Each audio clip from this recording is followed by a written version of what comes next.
Uma boa noite, meus irmãos e irmãs. É uma grande alegria estar aqui.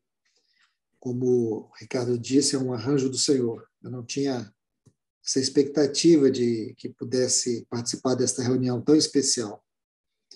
Por isso, sou muito grato ao Senhor.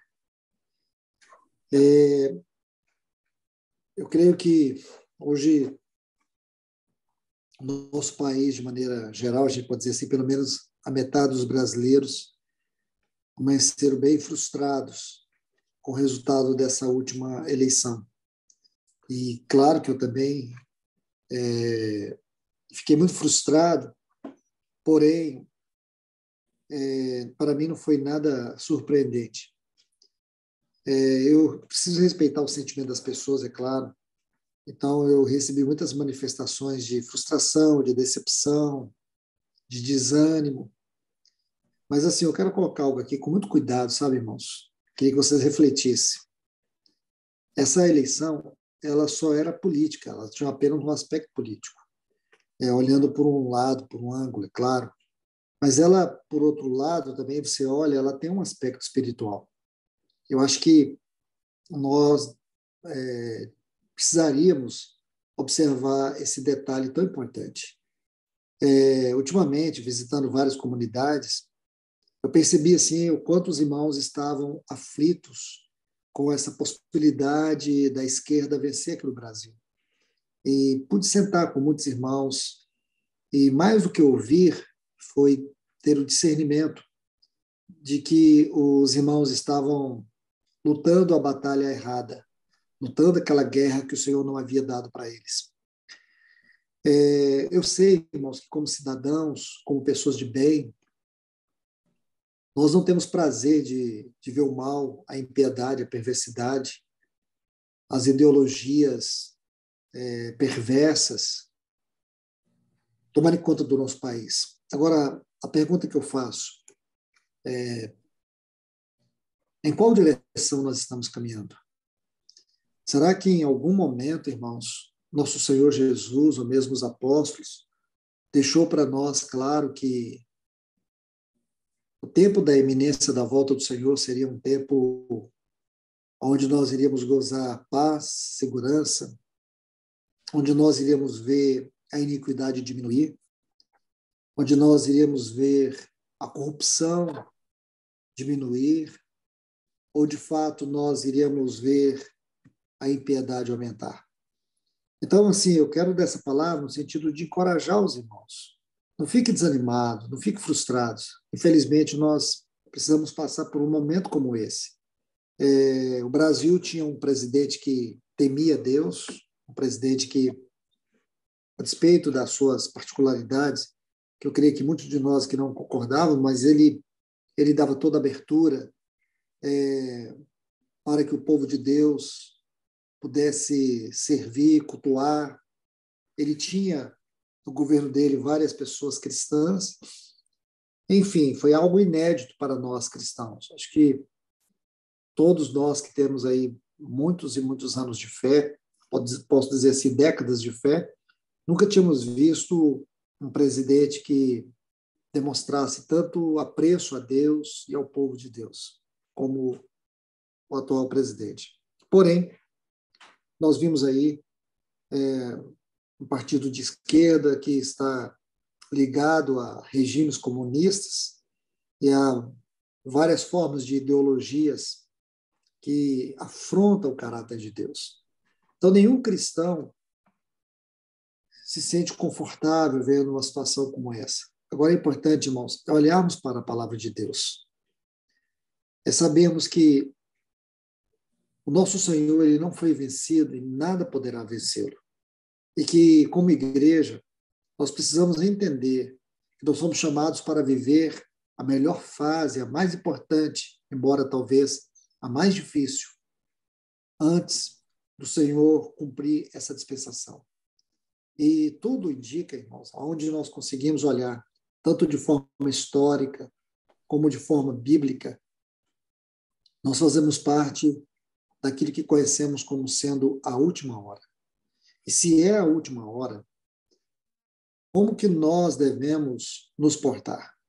Então, o que me chama a atenção nessa hora é a superficialidade.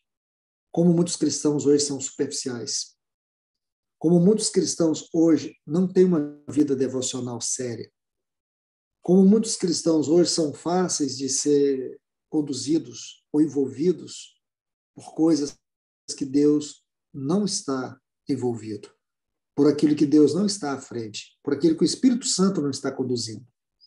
Como muitas vezes nós somos distraídos, como muitas vezes nós somos presas fáceis para sermos atraídos por coisas repentinas, mundanas, passageiras, como nós precisamos descobrir qual é a nossa vocação celestial.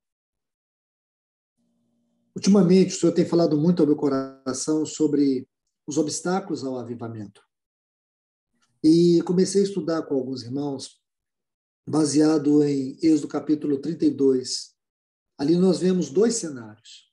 O primeiro cenário é o cenário de um homem diante de Deus. O homem diante de Deus, pelo testemunho de Deus, pela obra de Deus, pelo povo de Deus, pela palavra de Deus, pela casa de Deus, pelo ministério santo. Este homem era Moisés. Então, lá estava Moisés no Monte Sinai, a 2.244 metros de altura. Embaixo tinha um homem, Arão, que estava com toda a congregação de Israel. E a congregação de Israel estava agitada, perturbada, ansiosa, pedindo um objeto de culto. Quanto a Moisés, eles diziam, de forma desrespeitosa e desprezível, quanto a esse Moisés, não sabemos o que aconteceu. Façam-nos deuses que vão adiante de nós. E a Bíblia diz que Arão tomou a joia, os atavios das mulheres, e colocou em um buril, em uma forma, e ali produziu um bezerro de ouro. E agora eles disseram: eis aí, ó Israel, os teus deuses que os tirou da terra do Egito. E Arão edificou um altar e todo o povo passou a adorar esse bezerro. Que tragédia isso!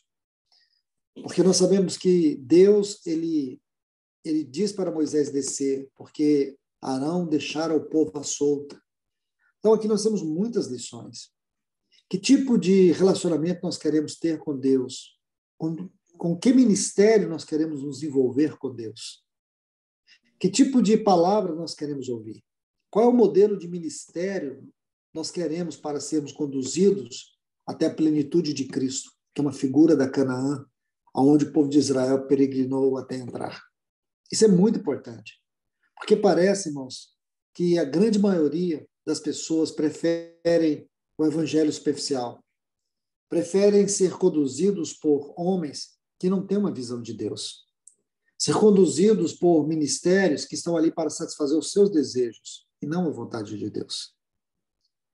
E os irmãos e irmãs precisam se lembrar que a Bíblia fala que nos últimos tempos o anticristo vai vir. Ele ainda está sendo retido a um poder que o detém. Mas o dia que esse poder o permitir, ele vai vir. Mas antes dele vir, é importante nós saber duas coisas. A doutrina do anticristo na Bíblia inclui 3 pontos importantes: o espírito, o sistema e a pessoa. O espírito já estava aqui. Desde o tempo dos apóstolos, o espírito do anticristo já estava no mundo. Agora, o que nós estamos vendo? É a formação do sistema do anticristo. Todo o sistema que nós podemos dizer que são as partes que compõem o seu governo. Hoje, todo o sistema do anticristo está aqui. O anticristo, em essência, ele se refere a tudo aquilo que rouba o lugar de Deus, do culto a Deus, da glória de Deus. Tudo isso tem a ver com o anticristo. Quando nós queremos entender a natureza de alguma forma de sistema que está contribuindo para a operação do anticristo, nós podemos ver tudo aquilo que rouba os nossos afetos, rouba o nosso tempo, rouba a nossa consagração, rouba o nosso chamado, rouba a nossa convicção, rouba o lugar da palavra de Deus na nossa vida. Tudo isso que, de uma forma operacional ou sistemática, seja por meio da tecnologia, do mundo virtual, seja lá o que for, hoje tem roubado tudo isso que você tem, você pode ter certeza, isso tem a ver com o espírito e com o sistema do anticristo. Então, se o anticristo está vindo, irmãos, qual que deve ser a nossa conduta? Eu vejo que tanto essa pandemia como essa eleição tem demonstrado o quanto os cristãos, ou muitos cristãos, ainda vivem uma conversão religiosa, uma conversão psicológica. E isso é triste, porque é numa hora como essa que nós deveríamos expressar a verdadeira conversão, a verdadeira fé. Deveríamos proclamar o verdadeiro jejum. Uma coisa que eu senti e fiquei muito triste, irmãos, em relação a essa eleição, não a eleição em si, mas em relação aos cristãos. A eleição não tem nada a ver aos cristãos. É o quanto eles envolveram Deus. É o quanto eles envolveram o nome de Deus. O quanto eles envolveram a palavra de Deus. O quanto eles envolveram assuntos que são estritamente relacionados com o governo de Deus. Por exemplo, jejum, oração. E tudo isso é extremamente sério, porque nós não deveríamos jamais fazer algo assim. Porém, isso só demonstrou o quanto a igreja, grande número dos irmãos que dizem compor a igreja, estão completamente desviados do verdadeiro chamado espiritual. E aí está tanta oração, tanto jejum, tanto clamor. E cadê o Deus o qual eles clamaram? Se eles clamaram e Deus não ouviu, agora por que nós não chegamos e nos arrependemos e dizemos assim: nós oramos contra a vontade de Deus. Nós envolvemos Deus naquilo que ele não está envolvido. E agora, irmãos? A questão é que esse modelo de fé e de cristianismo nunca arrepende. Ele vive de etapas, ele vive de movimentos. Agora vamos ver qual é o próximo movimento. Meus irmãos e irmãs, eu sei o que é a igreja comunista, eu sei o que é um país comunista, e digo para vocês, e sei também o que é uma fé, o que é a igreja dentro de um país assim. É muito diferente do que nós temos visto aqui no Brasil. Nós temos uma liberdade muito grande, e muitas vezes nós usamos essa liberdade muito mais para contrariar a Deus do que para servi-lo de maneira correta. Então, hoje, o que as pessoas preferem? Preferem ter líderes que dê a eles um bezerro de ouro e que chame isso de Deus. E que diga para eles que isso é que vai levá-los a progredir na fé. E não é, irmãos. Eu queria dizer para vocês, existem dois aspectos sobre Deus que nós não podemos ignorar: a sua seriedade e a sua santidade. Então, quem me conhece e esteve perto, esteve tendo comunhão comigo nesse tempo, eu, de maneira alguma, deixei de esclarecer esses pontos e alertar sobre essa situação. O perigo que nós estávamos incorrendo. Agora, não é para mim a questão de quem ganhou e de quem perdeu. É como a igreja ela está sendo vista neste país. Porque todos nós, independente da minha, da sua, da visão de qualquer outra pessoa, todos nós estamos inseridos nesse mesmo caldeirão do cristianismo brasileiro. E como que é o cristianismo brasileiro? Como que é o Deus da igreja brasileira?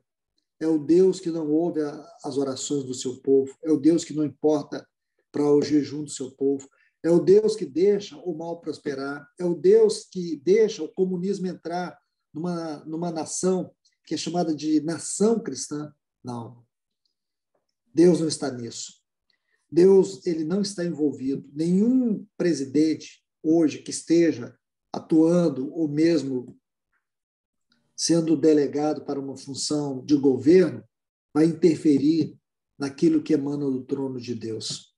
O que governa o mundo é o trono de Deus. E a igreja precisa estar conectada com o trono de Deus. Eu sei que muitas pessoas não gostam de ouvir isso. Algumas pessoas queriam que eu estivesse aqui, como eu já ouvi alguns líderes evangélicos que outrora estavam bombardeando na internet, com muitos chavões aí de retórica religiosa, aclamando um presidente, condenando e fazendo denúncias graves, e hoje já está chamando o povo para orar pelo futuro presidente. Isso aqui é vergonhoso. Sabe por quê? Porque é dessa forma que vive essa cristandade degradada. Então, nós precisamos ter coerência. Por isso que se envolver com isso, irmãos, isto é, se envolver com aquilo que Deus não está envolvido, é uma tragédia. Existe um exemplo que eu quero deixar aqui para vocês, não quero delongar muito, mas tem um exemplo muito, para mim, é um dos mais gloriosos que eu vejo na Bíblia, na palavra de Deus, é sobre o rei Josias. Então, eu creio que todos nós conhecemos muito bem o rei Josias, um rei piedoso, talvez um dos reis que mais demonstrou uma piedade diante de Deus. E a Bíblia fala sobre a morte do rei Josias. Foi uma morte muito triste. Eu sempre me questionava sobre não entender muito profundamente sobre a morte de Josias. Então, quando você lê o capítulo 22 do livro de 2 Reis, você tem toda a história, tudo que ele fez, como ele foi um homem de Deus tão piedoso, um homem de Deus tão dedicado, mas ele teve uma morte tão triste. A partir de 2 Reis, capítulo 22, você vai ver a história de Josias. Começou a reinar com 8 anos. Seu bisavô foi um dos piores reis de Judá. E durante todo o reinado de Josias, o que ele fez? Ele restaurou o culto a Deus. Ele restaurou a vida devocional. O seu bisavô, o Ezequias, foi aquele que restaurou o templo. O templo estava cheio de ruínas, uma reforma antiga que Acaz deixou ali, as ruínas, os entulhos. A palavra de Deus, a lei estava ali, entulhada, até que tudo foi removido. Então, Josias foi aquele que restaurou o culto, a Páscoa, a devoção a Deus. E ele reinou 31 anos em Jerusalém.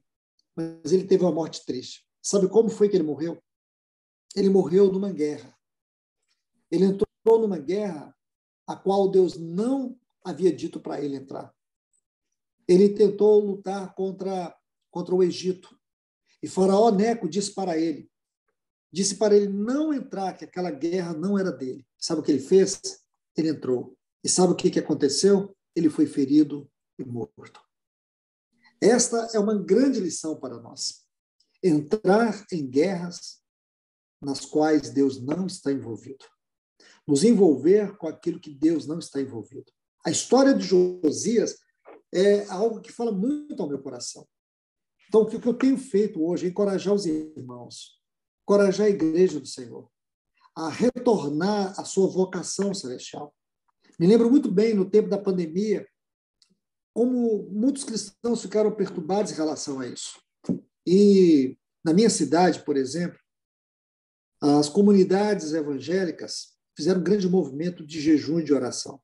Logo na primeira semana da pandemia, a televisão filmava comunidades inteiras com as mãos dadas, de joelho, orando para Deus remover a pandemia. Ele não removeu. A pandemia veio e devastou muitas famílias, milhares de famílias. Mas, irmãos, Deus não estava nisso. Então, esse descompasso que nós temos tido em relação aos movimentos de Deus é algo que demonstra a superficialidade da nossa fé, demonstra a maneira como nós temos servido a Deus, a maneira como nós temos ignorado a palavra de Deus, a maneira como nós ainda somos ignorantes com relação à escatologia bíblica, ao tempo que nós estamos vivendo. Se nós fôssemos mais dedicados em ouvir e ler a palavra de Deus, se nós buscássemos uma vida mais devocional, no sentido da leitura, no sentido da oração, em relação à palavra de Deus, especialmente aos assuntos, ao livro de Daniel, as cartas escatológicas de Paulo, como, por exemplo, 1 Coríntios, capítulo 15, 1 e 2 Tessalonicenses, 1 e 2 Timóteo, se nós pegarmos a escatologia paulina, se nós pegarmos o capítulo 13, capítulo 21, 13 de Marcos, 14 de Marcos, o capítulo 21 de Lucas, o capítulo 24 e 25 de Mateus, se nós pegarmos toda essa escatologia do Novo Testamento, ora, meus irmãos e irmãs, eu acredito que nós teremos clareza dos dias que nós estamos vivendo. E nós não iríamos perder tempo nos dedicando, defendendo bandeiras, defendendo seja lá o que for, que Deus não está envolvido. Então, que isso sirva para nós mais uma vez. É um momento de arrependimento, é um momento de reflexão, porque eu digo para vocês, eu fiquei vendo a manifestação de muitos irmãos, um coração completamente desconectado com os céus. Isso chega a ser desanimador, irmãos. Chega a ser desanimador. Dá aquela sensação que parece que a gente está pregando para as paredes. Porque a igreja, ela não está envolvida com o trono de Deus, com o governo de Deus. E falo para vocês, irmãos, se a dedicação que as pessoas tiveram nesses últimos meses, em termos de jejum e oração, de clamor, de incentivo à política, e tudo que nós vimos aí, se tudo isso fosse feito em prol do reino de Deus, talvez hoje nós não estaríamos aqui, talvez Jesus teria vindo ontem, talvez nós já teríamos sido arrebatados ontem, porque eu nunca vi uma igreja, em todo o tempo, eu sou cristão desde os meus 7 anos. Falo para vocês, eu nunca vi um movimento nacional tendo interesse político como nós vimos nesses dias. E eu digo para vocês, se esse mesmo movimento fosse em torno da volta de Cristo, talvez muitos não estariam aqui cabisbaixo. Talvez nós estivéssemos lá na glória contemplando a face adorável do nosso Senhor Jesus.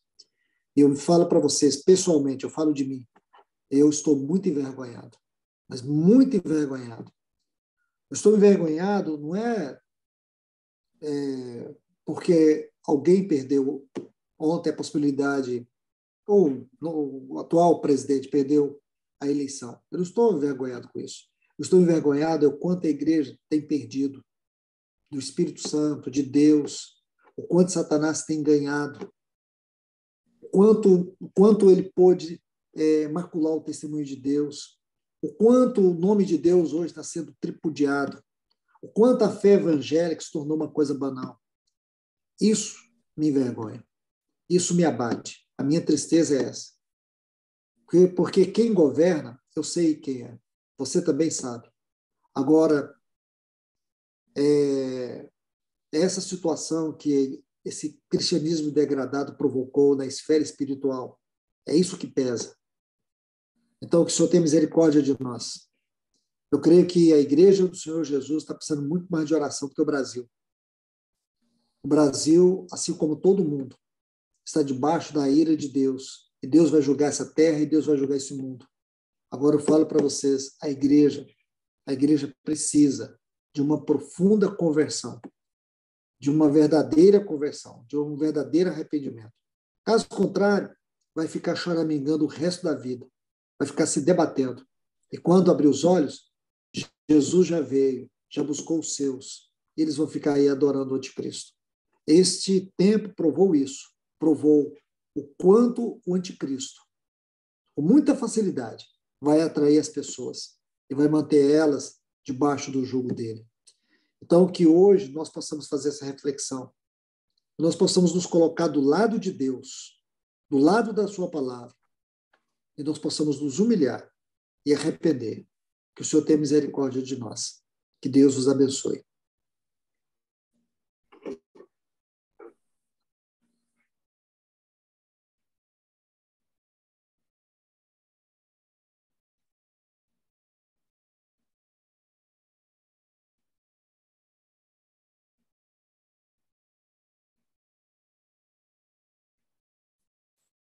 Amém, Luiz. Amém. Graças ao Senhor, estamos aqui ouvindo a palavra e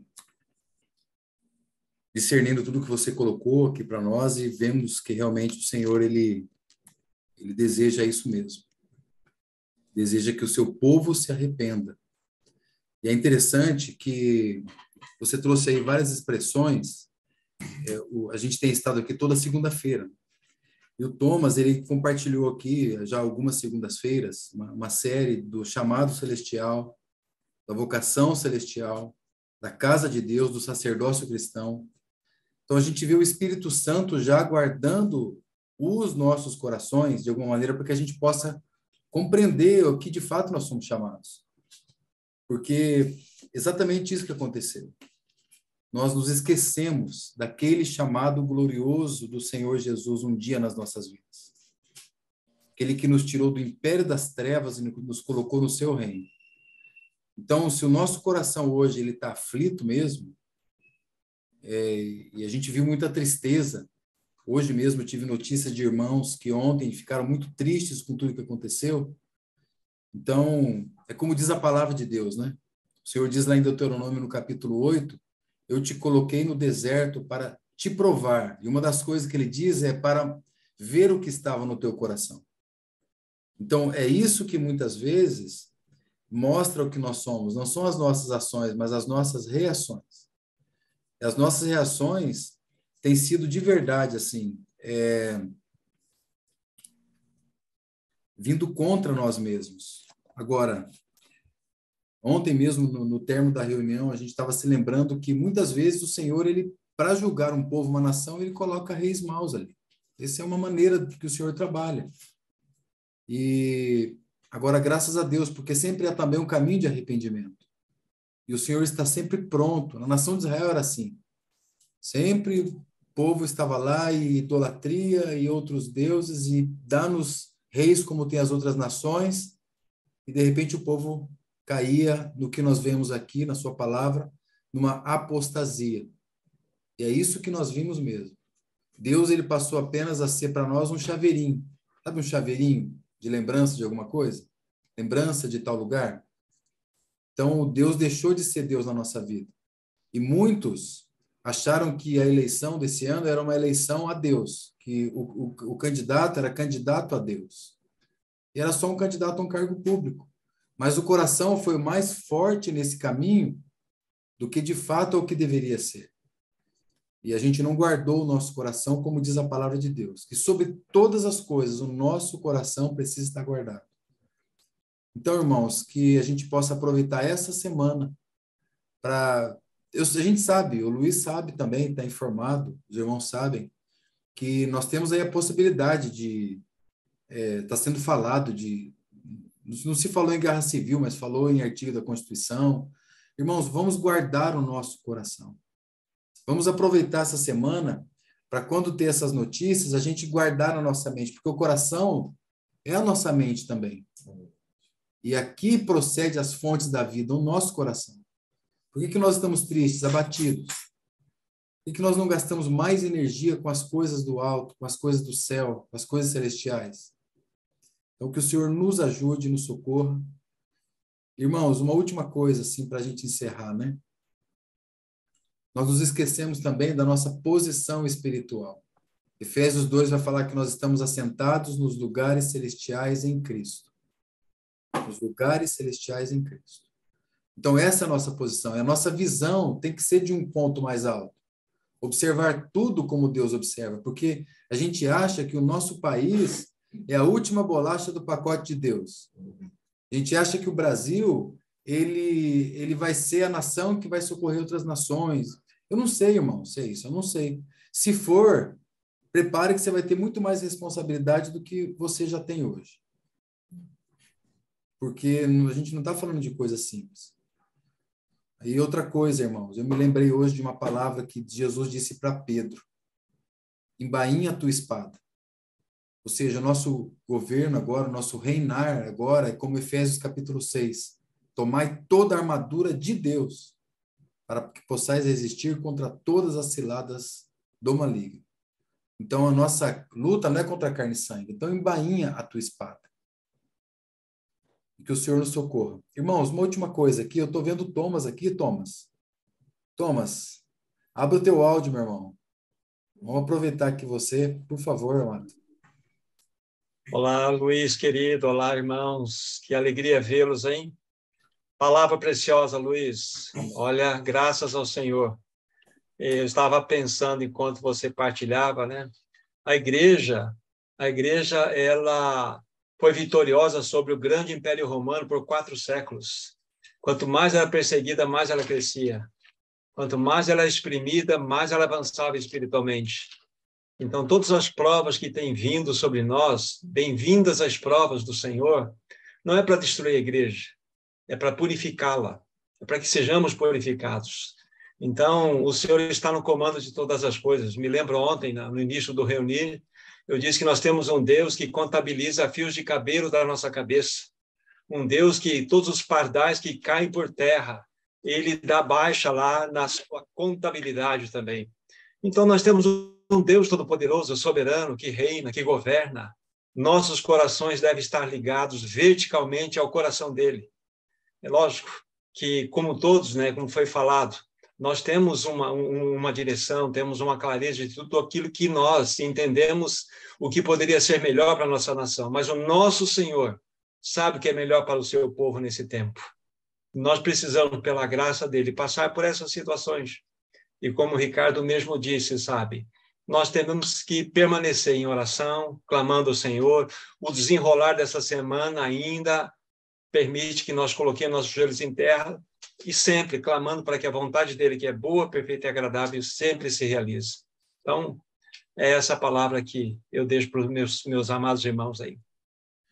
Thomas, eu vou pedir para você, irmão, bom, 2 coisas, né? Eu acho que semana que vem a gente se alinhar como eu disse aos irmãos aqui, até já tinha falado hoje à tarde que possivelmente semana que vem você compartilharia, sem ter falado com você. Mas a outra coisa é você encerrar orando, então, aqui, aproveitar esse momento. Amém. Obrigado, meu irmão. Amém. Vamos conversar aí. Eu creio que há a possibilidade de estarmos juntos, sim, na semana seguinte. Vamos agradecer ao Senhor por esse privilégio tão grande que Ele nos deu, né? O Senhor tem a sua agenda, né? Quem é que pensava que hoje estaríamos todos juntos aqui e o Luiz trazendo a palavra? O Senhor tem a sua agenda, tem o seu modo, o seu meio. Então, louvado seja Deus por essa palavra, Luiz. Beijo no coração, viu? Vamos orar, agradecer ao Senhor. Nosso maravilhoso Senhor, como Tu és admirável, como Tu sabes governar esse universo, Senhor. Nós queremos, como Teu povo, de fato, colocar a boca no pó, e tantas vezes, Senhor, nós olharmos em direção errada. Mas obrigado pela Tua infinita misericórdia e graça, que sempre nos atrai com amor. Realmente fixa nossos olhos em Ti mesmo. Nós Te louvamos por tudo aquilo que o Senhor tem feito no meio do Teu povo. Continue a nos ganhar. Continue realmente a fazer com que Cristo cresça e nós diminuamos. Nós Te louvamos e bendizemos pela Tua palavra dispensada no nosso coração nessa noite. Que realmente ela encontre frutos que possam produzir aquela boa sementeira, Senhor, que vai dar frutos para a Tua própria glória. Muito obrigado por esse tempo de comunhão, que sobre cada irmão, cada família aqui representada, a Tua mão estendida de bênção permaneça. Em nome de Jesus nós oramos. Amém, Senhor.